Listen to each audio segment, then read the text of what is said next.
Era circa l'una quando nel tratto padovano dell'autostrada A4 si è verificato un grave sinistro tra il casello di Padova Est e quello di Padova Ovest all'altezza dello svincolo percorso Irlanda.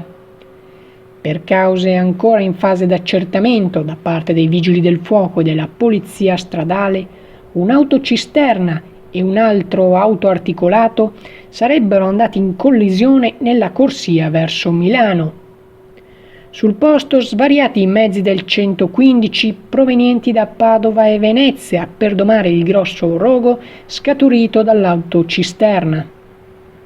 L'autostrada al momento rimane ancora chiusa per ultimare le operazioni di spegnimento. Al momento non risulterebbero vittime. Sul posto si sono portati anche i tecnici di ARPAV per monitorare l'impatto ambientale del sinistro. Maggiori notizie nelle prossime edizioni del TG. Swisher Channel News Night, Padova.